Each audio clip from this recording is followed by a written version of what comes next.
Yeah, well, let's dig in. Hello, everybody. I'm David Cooks, and I tell you what, paralysis can take on many, many forms. It can be physical like mine, or it can be psychological. You can do anything you put your mind to.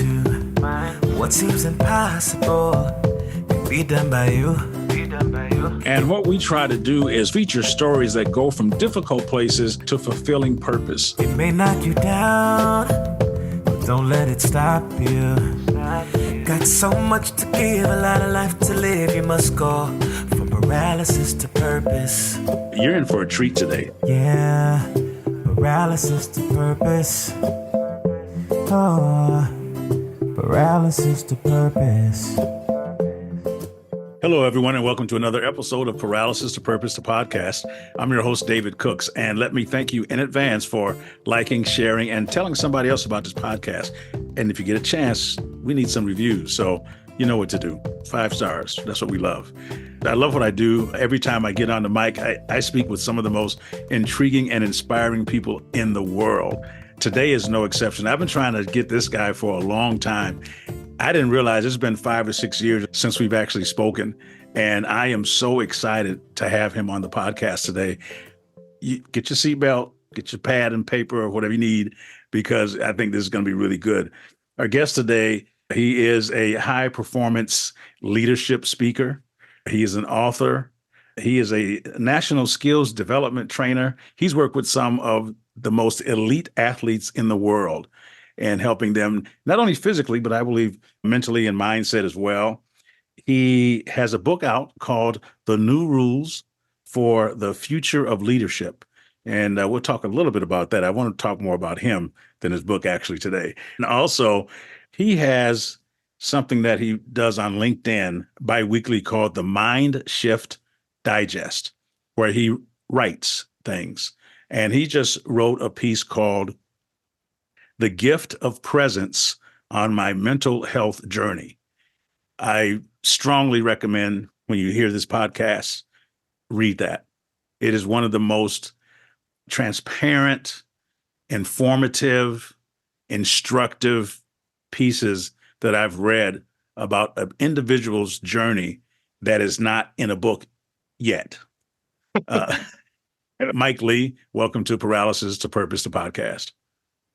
Thanks for having me on, and I appreciate you acknowledging the transparency and vulnerability in the article. Took a long time to share some of that stuff, and you just kind of displayed exactly what I was kind of sharing in part of the article, just being seen, being heard, being valued. And I think it goes a long, long way in creating connection. And I appreciate you seeing me in the article.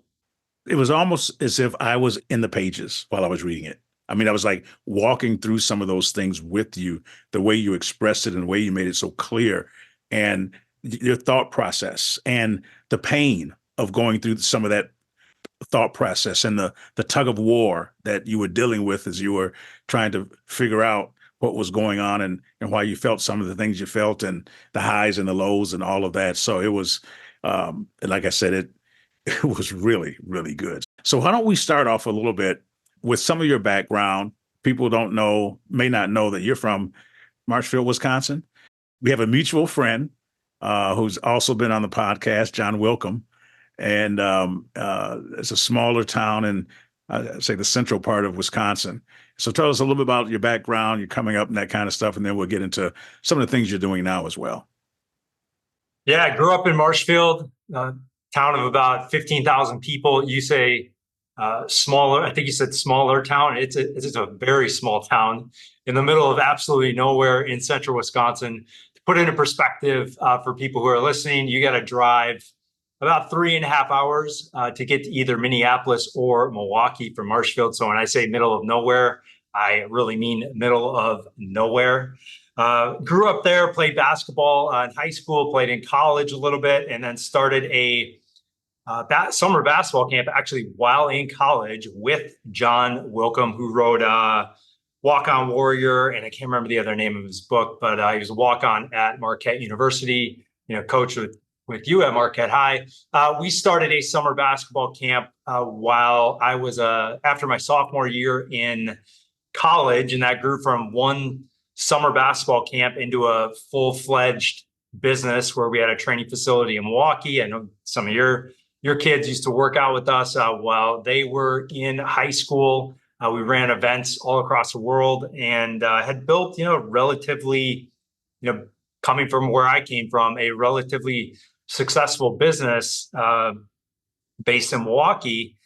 But I'd always dealt with depression my entire life. I remember the first time being depressed, I think I was about in fourth grade. So it's something that I had dealt with my entire life. And it was always worse in the winters. And so it got to a point where I just decided I could not take another winter in Wisconsin anymore. And I picked up and I moved out to LA. And I got out to LA and it was January, it was sunny out and I was feeling amazing and decided to get off an antidepressant medication that I had been on at that point for about 14 years.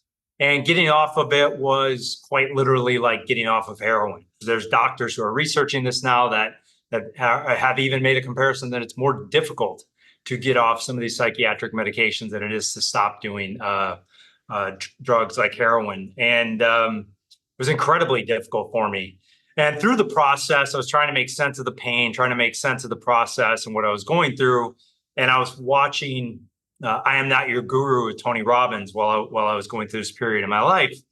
And in the movie or in the documentary, they ask him, why do you keep doing this work? You have businesses you have several multi-million-dollar businesses, houses all around the world. Why do you keep doing this work? And his response was, I have an insatiable desire to alleviate suffering for as many people as I possibly can in my lifetime. And in that moment, I just broke down and I started to cry because I could give some meaning to the pain that I was going through. And I knew it was an inflection point where I knew that my life was going to change. Probably some of the purpose in my life was going to change. It did not happen as quick as I thought it was going to. But instead of building basketball players, it was going to be building people and building leaders. And that's the work that I'm doing today. Yeah. So let's go back a little bit to your teenage years. And do you have siblings? Two younger brothers. Two younger brothers. And you talked about when you moved out to LA, you'd been on medication for about 14 years or so. What was the journey like as a young man struggling with this? Obviously, you were a good athlete. You were playing basketball, high school, college, but you were still dealing with these things. What was that like for you in terms of the impact it had, not only on you, but on your family, trying to get an answer for what was going on? Nobody's asked me that before, not just on a podcast. I think anywhere, it may be in therapy. So wow. I've shared this with very, very few people. So we're going to go deep today. So hopefully this doesn't scare people off. Put your seatbelt on. So when I got, and I'm going to share something, then I'm going to bring it back to the question that you shared. Sure. So when I was going through this period of getting off medication, once I was fully off, I felt there's the acute withdrawal symptoms, which is like the nausea, the night sweats, the throwing up, all tons of different stuff that you go through. It's just horrific. But then there's also called the post-acute withdrawal symptoms, and it's more so associated with narcotics and heavier drugs. But you go through, I share some of this in the article, but it's really like this intense emotional instability. And every therapist that I went to, psychiatrist that I went to said, well, you're going through this because you're not taking your medication anymore. And I was like, no, you don't get it. Like, this is 10 times worse than before I was on medication. Like, this is not because I'm not taking my medication anymore. And so at that point, I just was like, I'm done with Western medicine. And I'm going searching for answers. And so I saw a lot of different people right? And I was, I think the more suffering that we are in, the more open-minded we are to different solutions, Mm-hmm. right? And so I went and I saw this Chinese medicine or this Chinese energy healer, and I'm sitting there in this session, and we're sitting across from each other, and I can't remember exactly what we were going through, but we're sitting in silence, and she says to me, "There's a memory that's coming to me, something about your mom." And in that moment, a memory, like a very vivid memory, came to me. And I was about 3 years old, maybe 4 years old. And I had said something to my mom that made it that upset her, right? That really hurt her. I was like 3, 4 years old. It said something mean to my mom, right? And it really hurt her. And I remember leaving the room that we were in, walking into the bathroom and closing the door behind her. And after she went into the bathroom, I'm this little kid, 4 years old. I knocked on the door and I went into the bathroom after my mom. And I walked in there and my mom was crying. And this Chinese energy healer said, "This is the moment that you took on your mom's depression." And since then, this is kind of out of context, but she's like, "Since then, you've been trying to rescue women ever since." So going back to your question, like, how was it as a kid, like trying to navigate this? I think I did, looking back, like I think I did take on aspects of this at 3, 4 years old. Mm-hmm. And I think, if somebody can put themselves in my shoes at that point, it's like, how did I navigate it? It's like, it's the only thing I ever knew. Now, that doesn't mean that I was depressed 24/7 and I didn't have good memories in childhood and enjoyed playing sports and had good experiences, but it was definitely something that's been with me for longer than I can remember. And Thinking back on it now, as I'm processing some of this from this question, it's like I also from a very young age was involved in sports, right? And part of that is I shared some of this in the article. It's like, it's be tougher, be more resilient. Like, why can't you focus? As a kid playing sports, you learn to hold yourself, I think, to higher standards than most people do in society. it's analogous to me, the difference between being born with a disability and acquiring one later on.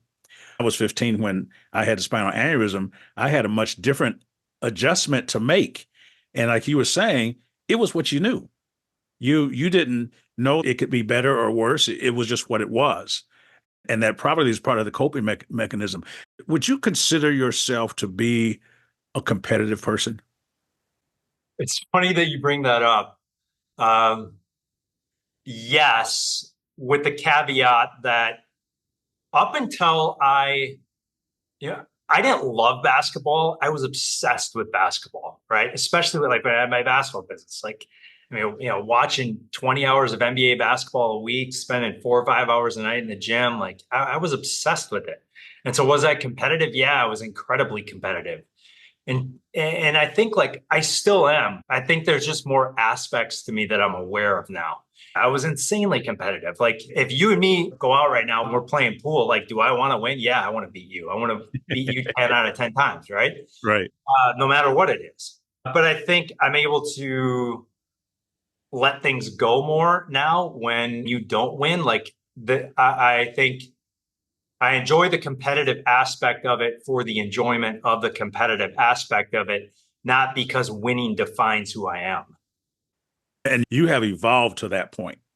Yeah, 100%. That was a long process. That is still in place. Yeah. And I said that because we talk about the journey from paralysis to purpose. That's what we talk about here. And paralysis, I say it all the time, does not have to be a physical thing. It can be a number of things. And it's a journey for most. Most people just don't hop up and go from that place of paralysis and find their purpose right away. So by you saying it took a long time, that's consistent with what we talk about. You talked about this already, the stuff that comes with being an athlete in high school and college and these things. You've taken that now and you talk about resilience through connection and community. how that helps our mindset. You searched for a long time and you were open to a number of things. I remember when you first started here in Milwaukee, I think it was early morning on the Lower East Side. I think it was a yoga place. You'd go every morning. That's when you were beginning your journey. Talk about resilience and how that can be a positive thing. And also, I guess, how it can be a negative thing given what you've been through. Yeah, I love the way you phrase that question. I think there's a spectrum to it. It's like our discipline and focus, being able to push through tough times, important. 100% they are. But at the same time, I think we need to be vulnerable enough to ask for help. We live in this culture that glorifies individualism, when this has really only been it's like more prevalent in America than it is anywhere else. And yet we deal with more mental health issues than anywhere else in the world. It's not in our DNA. You look at like indigenous cultures, you look at other cultures across the world, they're so much more family and community oriented than we are in the United States. And I think that it's a factor that contributes to our mental well-being. There's research, I'm not super familiar with it. I think they're called ACE assessments. It's adverse childhood experience. It's basically a questionnaire that evaluates what your childhood was like. How many adverse experiences did you go through as a child? And it's a major predictor for things like anxiety, depression, post-traumatic stress disorder, all sorts of different things.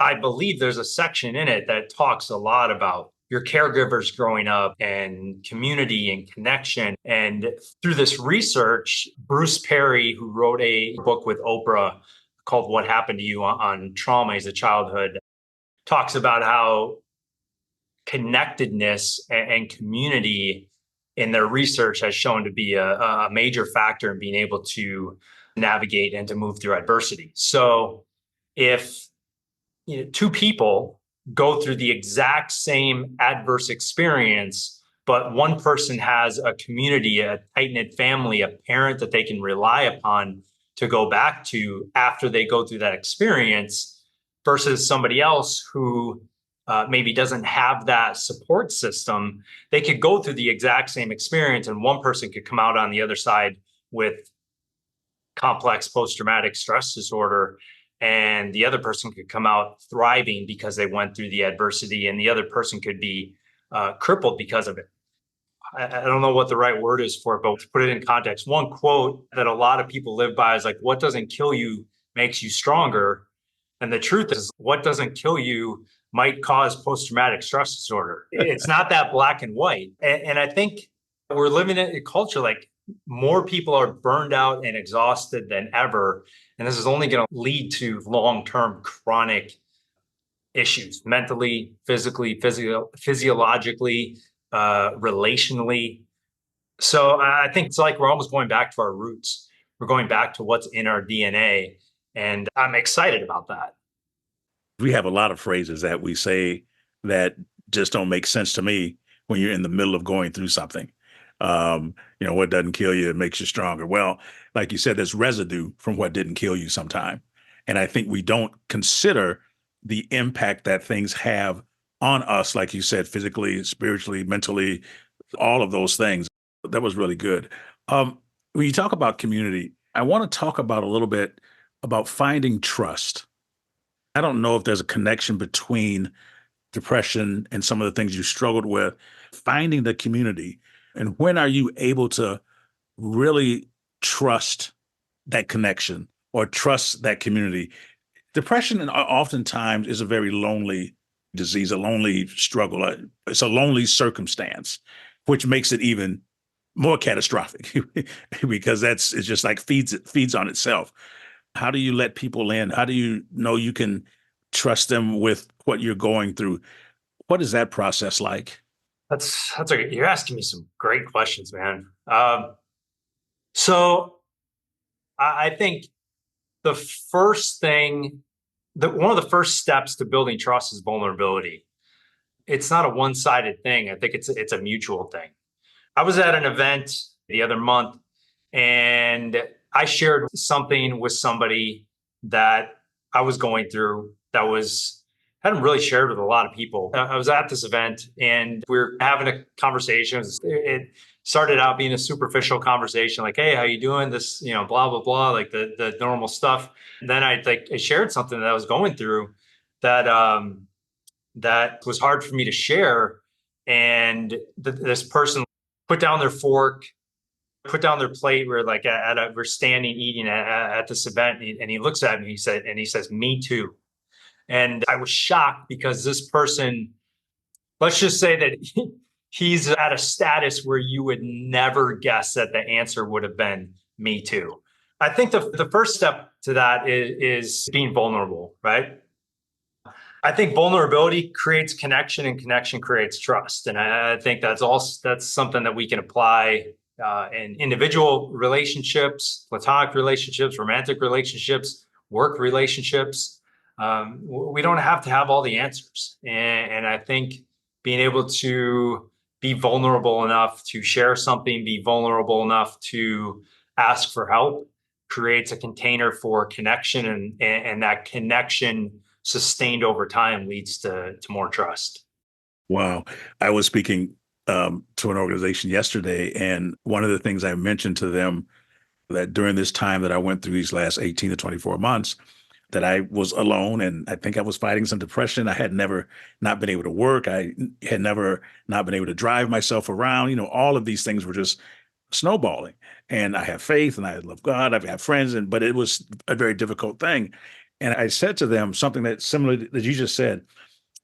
When we are in the business of what we do as speakers, trying to inspire and motivate, encourage other people, they often don't think that we have human experiences like they have. They assume you got it all together. Everything is fine, that you don't need friends. You don't need a text. You don't need a phone call. You don't need a hug.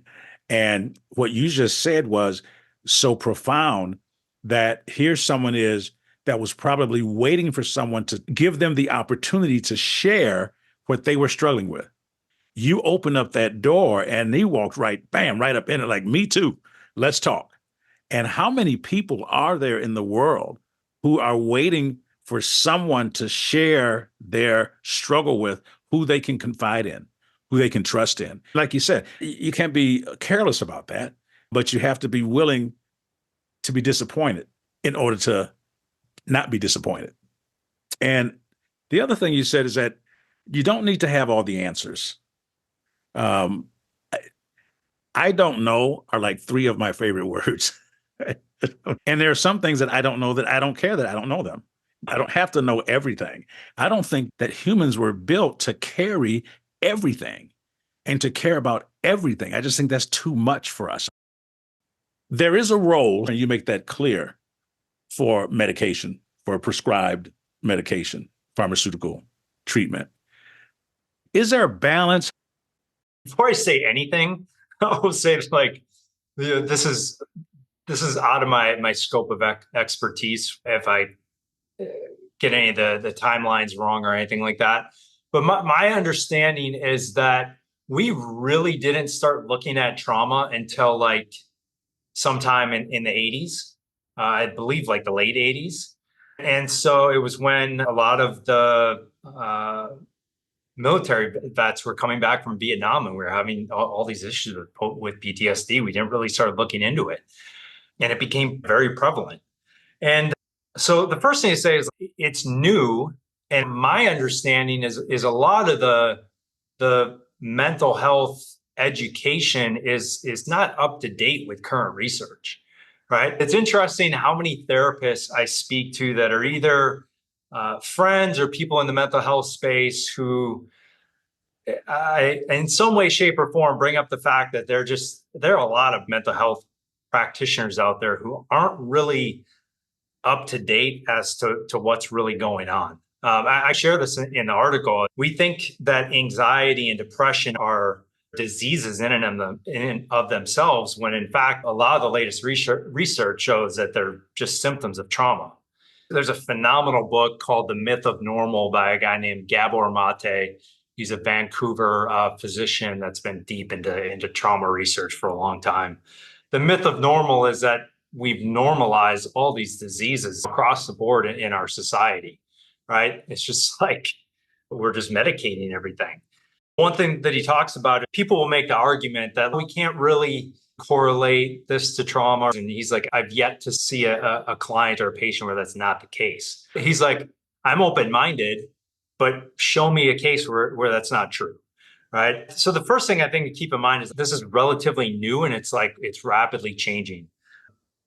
I guess the second thing that I would say is these medications are no joke. Somebody reached out to me today and they sent me an email and they said, thank you so much for posting this article on LinkedIn. He's like, I haven't dealt with this, but somebody that I know has, and they ended up in prison, incarcerated for 25 years because they got prescribed 2 medications not compatible. And it created some manic states where I don't know exactly what happened, but he did some things that landed him in prison for 25 years, right? So take extreme caution. There are so many other options besides just going straight on medication. Do your research, right? Do your research. And at the same time, know that there are short-term as needed options that can be used to help you move through something. The other thing is keep in mind is, this is a very Buddhist thing, but like life is suffering, right? If somebody close to you dies or you go through something traumatic, like it's normal to feel sad, right? It's normal to feel pain when you go through something traumatic, when you go through a divorce or you lose somebody close to you. It's normal to be depressed. It's normal to feel sadness and grief and anger. You don't need to medicate it. You need to process it and let it move through your system. Know that it's okay to not be okay to a certain extent. When you talked about keeping current with what's going on, it's the analogy of putting new wine into old wineskins. It just doesn't work. The wine will be spoiled. We all are constantly dealing with loss, whether we classify it as such or not. You are going to have those situations. And there's nothing wrong with going through the grieving process of a loss, whatever that loss is, how you identify that. And I think that's a great point for our listeners to understand is that we've normalized the wrong thing and we've demonized the right thing. And if we can flip that, that gives you an opportunity, like you said, to research and do more. The other thing that you said, because I pay attention to words, you talked about short term. And I think that's important because as you are on your journey seeking to get to the root cause of what you are dealing with, there may be some short-term things that can help you as you're getting there. To have a short-term, a medium, and a long-term view is pretty important in that process. And that's the first time I really heard anyone say that, because normally it's so present that that's what is just being dealt with right now. We're going to take a quick break. And when we come back, I want to talk to you about how you have merged mindfulness and leadership, and how you developed a platform for you to share that in the marketplace. So we'll be right back with our guest, Mike Lee, on Paralysis to Purpose, the podcast. We hope you're enjoying Paralysis to Purpose, the podcast. Be sure to follow us on Facebook, Instagram, Twitter, and TikTok at Paralysis to Purpose for more updates. Also, check out David's website at davidcookspeaks.com to learn more about his mission and purchase his book, Getting Undressed, From Paralysis to Purpose. Hello and welcome back to Paralysis to Purpose, the podcast. We're with Mike Lee, and I'm really enjoying this conversation, so I hope you are too. Mike, I want to transition a little bit, if we can, into your professional world now with what you do in terms of speaking and how you have merged mindfulness and some of your journey's experiences that have brought you peace and contentment, and how you've helped leadership across the world to mindfulness and empathy and some of the things that you talk about. How has that been received? You brought up one word, peace. The interesting thing is, I think we equate, and I certainly did for a long, long time, is I equated peace with complacency. But the truth is, this inner stillness, right? When we're living in a world surrounded by chaos, change, and disruption, it's actually the ultimate strength because it's from this place that we can lead with intention, we can lead from our values, we can show up with the emotional state that we need to in order to lead our people, right? It's a place of, I wouldn't even call it a place of neutrality, an emotional neutrality, but it's a state that has limitless potential. And so I think we need to redefine it as what that means and why it's powerful, especially in our world today. But going back to the mindfulness piece, I started meditating when I was getting off of the antidepressant medication that we talked about earlier, because I felt like I was going to war in my mind every single day. I had been practicing yoga at that time for about a year, had been exposed to a little bit of meditation, but I was more so a crisis meditator, meaning I would meditate in reaction to something that had happened in my life instead of being proactive about it to set up my day to be in an emotional state to better navigate the challenges and the inevitable adversity that we all face every single day.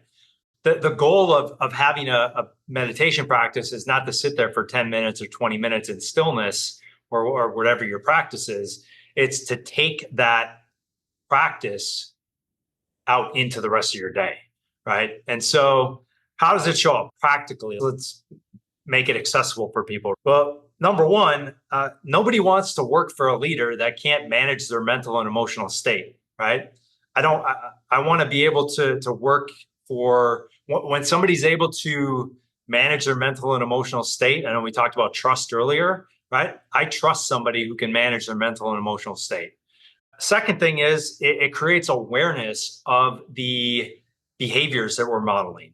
I think one of the biggest ways that we create disconnect from the people that we lead, and you know this from coaching more than anybody, is that like when there's a disconnect between what we say and what we do, right? That's one of the biggest things that creates distrust and disconnection with our players, with the people that we lead. And so when we have a mindfulness practice, we create more awareness of our thoughts, of our actions, of our behaviors out in the world, and we get what we model for our people. I love how you said you can trust someone to lead you that can control or manage their emotional state. That's really good. Are a lot of people out in the marketplace doing what you do now? There's clearly more emphasis on mental health, mental strength, mental education than it has been. You may have been one of the first persons that I knew that really was focusing in on this. Is it a crowded space out there, or what do you see? When I first started speaking on this, is all I wanted to do is speak on mindfulness. I'd been in basketball for so long that it almost devalued some of the experiences that I had and some of the lessons that I learned and things that I could share. To me, those lessons came easy compared to the lessons that I learned getting off medication and diving into Eastern philosophy and mindfulness and meditation, right? That journey was dramatically harder. And so I assumed that those practices would be more valuable because the journey to learn them was more difficult. When the truth is that mindfulness is my approach to it is it's a component of leadership. It's a component of being a high performer. It's not the end all be all. It's not going to solve all your problems, but it's a component of being a high performing, influential, impactful leader. Why is that, Mike? What is it about being mindful or having that mindfulness component as a part of your toolkit that will set you apart from someone that does not? There's a lot of answers to that question. I'll give you a practical one. We're living in a world of nonstop disruption, overwhelming change, constant distractions, right? And the truth is that we're all trying to get to a better future. We're all trying to create something better than is what we have in our current circumstances, right? Yes, we want to be grateful for what we have, but we're also trying to create something new and go after something that we want.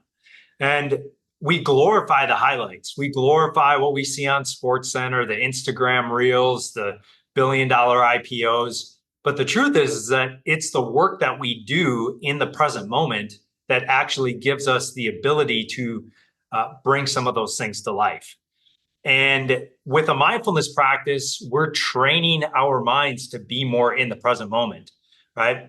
One aspect of it is that it changes our brains to be more focused in the moment for a couple of reasons. I'll share some of the science behind it. There's an area at the base of our brain called the amygdala, which is responsible for our stress response, our fight, flight, or freeze response.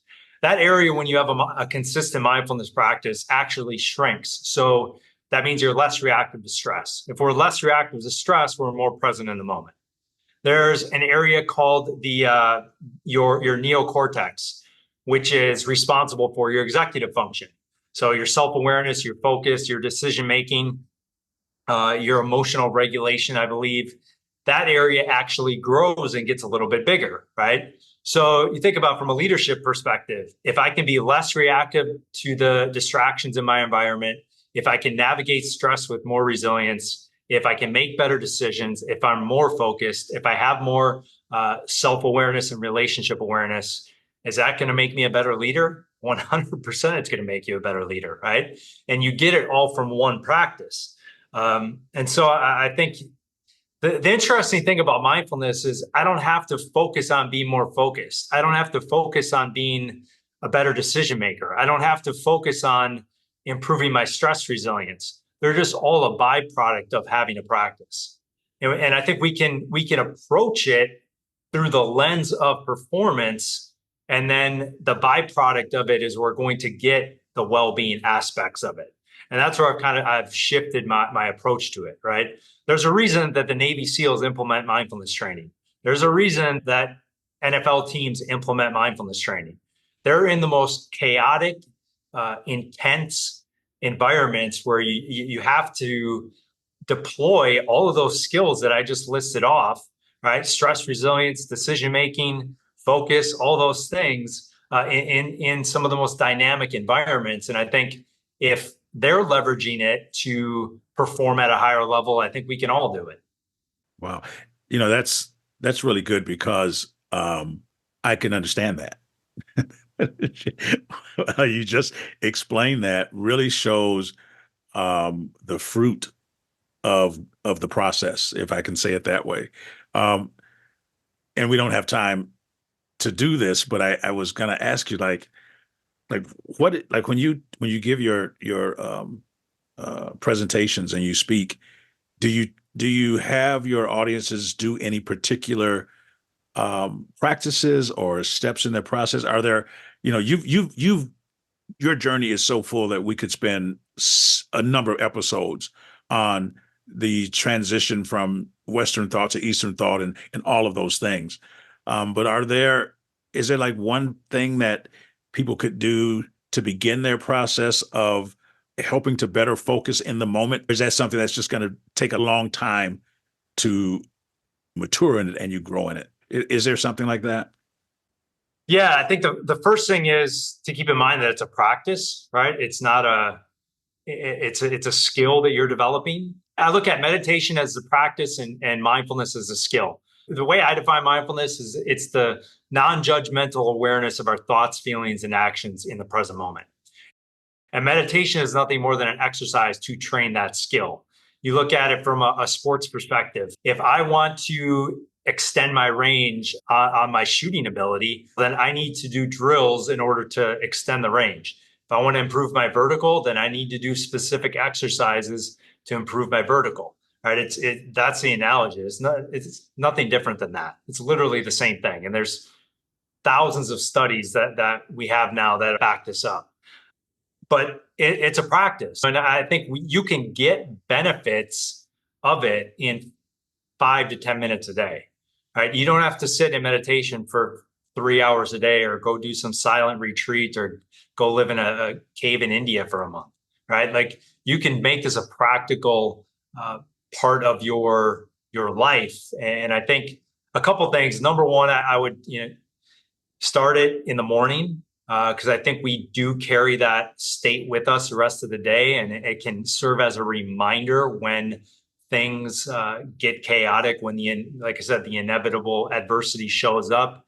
It can be an anchor to the present moment.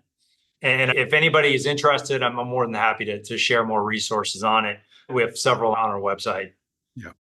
I want you to repeat the definition of mindfulness again and say it a little bit slower because it's really, really good. And I've never heard it defined the way you said it. Yeah, the way we define it is the non-judgmental, which is a key word, right? The non-judgmental awareness of our thoughts, feelings, and actions in the present moment. So essentially, whatever we're experiencing in the present moment. And I'll make that like people might be asking, like, well, why is that so important, right? One of my friends I had on our podcast when we were doing it. You should have him on your show. He's a phenomenal guy. His name's Reiner Meistrian. He's a performance psychologist, works with a bunch of NBA teams.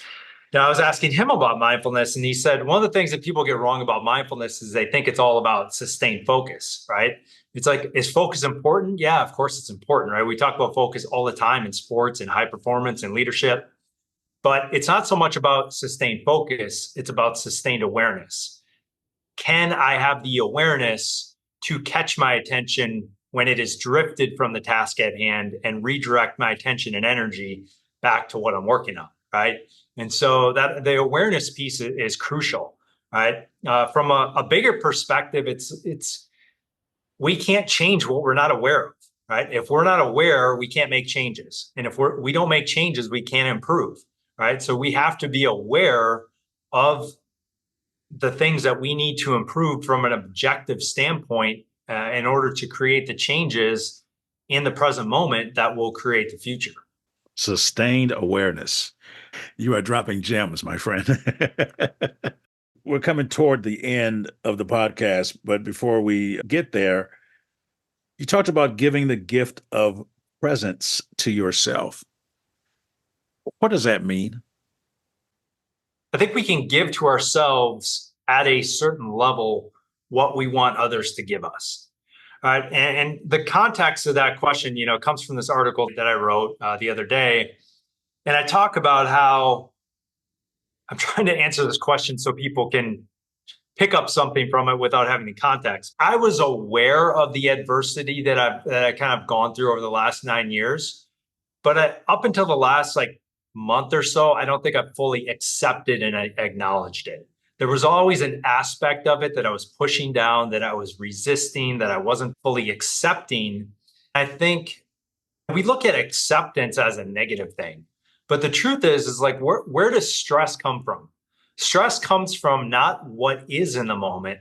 Stress comes from our psychological resistance to what is in the moment. And so when you can come to a place of accepting exactly how things are in the moment, it actually creates a foundation for you to move forward. And so giving yourself the gift of presence is really just being there for yourself, giving yourself what you need in the moment, not what a book says you should be doing, not what a friend says you should be doing, having the presence and awareness for yourself to give yourself what you need in the moment, so that you can just take care of yourself at a human level, but then also be able to show up for other people. You said initially, we give to ourselves what we want others to give to us. That's a lot. It's a great statement because I can speak to when I was dealing with being alone and recovering from all these things, and I wasn't getting a phone call and I wasn't getting any texts and nobody was stopping by. I had to stop and release the people to live their life and not expect them to do what I would do for them. That was not easy, especially when you serve and you give to others and you care about people and it's what you do. And then you're there and like, where's everybody at? And I had to find a way to not be upset with them and do what I wanted them to do for me. And that was encourage myself. And that was an interesting process to go through. And once I figured that out, I was much better because I was spending all this time trying to analyze why nobody was giving me a call, why nobody was visiting. And it began to weigh on me mentally. That's what I thought of when you said giving the gift of presence to yourself. What a powerful thing. Because you know what? There's nothing wrong with taking care of yourself. Let's just put that out there. You must do that. Empathy is the cornerstone of understanding and healing. Can you just talk a little bit about empathy? Because that word is thrown around an awful lot. Yeah, so I have a couple things to say about that. I actually, as you just read that back to me, I actually think it kind of is the other way around. I think understanding leads to empathy, right? I think understanding, if I can truly be there and try to understand somebody, that leads to more empathy. And I think that, understanding leads to empathy, understanding leads to forgiveness. And I think understanding is the piece of the empathy, finding empathy. But I think it comes first, right? Really seeking to understand. Mm-hmm. The second thing I would say about that is I think compassion trumps empathy, right? There's different layers to this. In the beginning, when somebody goes through something tough and they get, they lose a job or whatever it is, like some form of adversity, when it's raw, empathy is important, but there comes a point where you need to also encourage somebody to take action. And I think that's where compassion is a more powerful thing to apply than just empathy. Compassion combines empathy with solution-oriented action. And I think that is what helps somebody move forward. But there is a time and a place to just show up with empathy so somebody can feel seen and heard and valued. Showing up is really huge.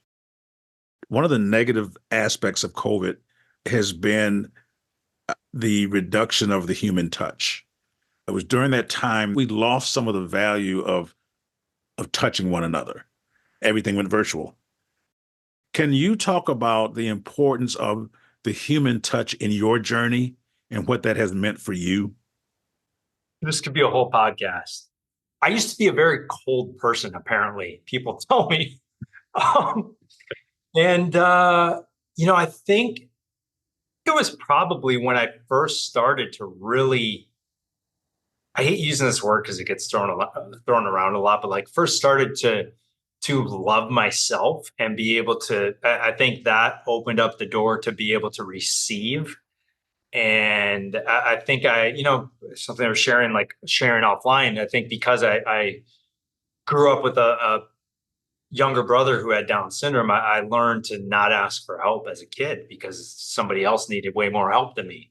And so that closed the door to receiving, right? And when we don't think that we can receive something, we don't ask for help. And where I'm going with that is, there is I don't know the science behind it. I think there is some behind it, but there is a physiological response from human touch, whether that's a hug, whether that's a high five, whatever it is. There's a physiological response that happens, right? There's oxytocin that gets released. I think the number is, you're bringing up a bunch of stuff now that research and things I've read. I got a few things I want to share now. When people, I believe the number is 20 seconds. When people hug for 20 seconds or longer, oxytocin gets released. And oxytocin is a super powerful hormone that is, I believe it's hormone or neurotransmitter. It's a hormone or neurotransmitter. I can't remember, but it's essentially it's released in mothers when they connect with their infants. Right? It's the bonding chemical, Mm-hmm. right? And so that's one aspect of it. I'll make it super practical for sports people here who don't want to talk about newborn babies. In 2005, 2006, Steve Nash was NBA MVP. I'm sure you're familiar with this story. You probably already know where I'm going with this. But has anybody in the show shared this? No, we have not. Do you know where I'm going with this? I'm gonna not know. I don't know. Where you go? All right. So Steve Nash is a back-to-back NBA MVP, I think 2005, 2006. And he got, I can't remember who shared this with me. I think a friend of mine who was assistant coach from the Bucks, I think, shared this with me. But there's some sort of like internal awards that happen in the NBA. And apparently Steve Nash got voted, the years that he was MVP, also got voted the best teammate in the league both of these years. There was somebody like the video coordinator at UC Davis. He was like trying to figure out why. And he went and he analyzed every single game that Steve Nash played in during the 2 years that he was the NBA MVP. And what he found was that on average, I'm going to butcher the number, but it's somewhere close. On average, Steve Nash got in, I believe it was 273 different touches throughout a game. So throughout the game, Steve Nash gave 273 high fives, shoulder bumps, slapped the guy on his butt, whatever it was, right? During the game. You think about that for a minute. That is an insanely high number of touches that he got throughout a 48-minute game. Now, obviously, there's timeouts in the NBA. The games are longer, commercial breaks, and all this stuff. To your point, we've lost the power of that with COVID and other things that have happened in our workspace. There's a huge power in that is untapped that could be used for healing, for connection, for community, for belonging, for togetherness, for culture, whether that's family, basketball team, corporate space, right? It can be applied to all of that. We've covered a myriad of things today, and it's been great. And so we always talk about 3 pillars that I believe are essential to get from a place of paralysis to purpose. And those 3 things are perspective, perseverance, and partnerships. I'm going to ask you, as I do every guest, what comes to mind when you hear each of those words? And we'll start with perspective. Perspective. I'm going to answer this in a way that's probably unconventional, but I would say the perspective goes back to something that you said and I said earlier, and that's, I don't know, right?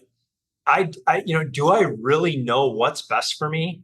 Right? I've had so many things happen to me that I think I know, but I think it's the ego in me that thinks that he knows what's best, right? I don't really know what's best for me. One of my meditation teachers shares a story about how he was teaching yoga in New York City. And it was early on, and I think he might have been, he got asked to sub for a class or something like that. And he is, he's in New York City and he's got to get from one neighborhood to the next. And I think it was the subway was out, the bus was out, right? And so he's stressing out and he's like trying to get to class and he's doing all the things that he can to get there. And he gets to the studio and he walks in and they're like, we had to cancel class. And he's like, why? What happened? Well, the mirror had fallen off of the wall, like right before class was supposed to start. And would have, if you've ever been in a yoga studio, like they're massive, the mirrors cover the entire wall. And this mirror would have fallen on him, right? If he would have ended up at class on time. And so, that's just an example of like, do I really know what's best for me? I don't know. I don't know what I don't know. So that's how I'd answer perspective. What about perseverance? I think it's essential, but also ask for help along the way. It's a long-term thing. Partnerships. know who you are so that you can align yourself with people who share values. Before we go, as you reflect, do you see how some of the things that did or did not happen have helped you become who you are now? Do you go through that practice, or do you not evaluate like that? I think about it all the time. I mean, there's been so many things, and I think it all, no pun intended, like it just comes back to perspective. Like I can look at getting off medication and the insane adversity and volatility that I went through and look at it through the lens of like, this happened to me, or I can look at it through the lens of this happened for me. Like I was able to, because of this experience, because of the journey, because of the adversity, I have amassed a massive toolkit of things that I can use to help people, right? And so I think it just comes back to perspective. Any closing words? Yeah, I think the thing that I would say is, before we got on, you were really talking about this article that I wrote on LinkedIn. What I would say is, if you're going through something, you're not alone. Like somebody else is going through it. And I would encourage you to share your story, whatever that is, right? Don't mitigate it because you think that somebody else has gone through something worse, right? We all go through our own challenges in our own unique way, shape, or form, and somebody else can relate to it. I don't know who this quote came from, but your story might be the key to unlocking somebody else's prison. If people want to get a hold of you, Mike, or you speak to them or coach them in mindfulness or whatever, how do they get a hold of you? What's the best way? Best place is mindshiftlabs.com or at whoismikely on Instagram and LinkedIn. This has been great. And so I appreciate your time and all that you have shared with the audience. So until next time on Paralysis to Purpose, the podcast, I'm David Cooks, reminding you that your ability to endure is always greater than your willingness to endure. You can do anything you put your mind to. Thanks for tuning in to Paralysis to Purpose. Don't forget to follow us on social media at Paralysis to Purpose on Facebook, Instagram, Twitter, and TikTok. To purchase his book, visit davidcookspeaks.com. Be sure to tune in next time for more inspiring conversations with David Cooks. When I was struggling with OCD and so ashamed and so embarrassed and why am I like this and never telling anyone, and then I got diagnosed and it was like, okay, I'm going to get help. This is good. And then when I saw my daughter struggling with the same things, it was like, okay, God gave me this so that I would see it immediately and advocate for her, because my poor mom had no clue. And so I went undiagnosed for years and years and years. Whereas because I knew exactly what it was, I could identify it in my own daughter and get her help as soon as she needed it. Next time on Paralysis to Purpose. It's all those people that I did eventually find that never judged and that loved me no matter what. On her college graduation, all I could go through was think about every person that touched her life and helped me get her to that place. All her teachers, her coaches, her therapists, her brownie leader who understood she struggled, everybody. It certainly wasn't just me, but those people helped her, but they helped me help her. Paralysis to purpose.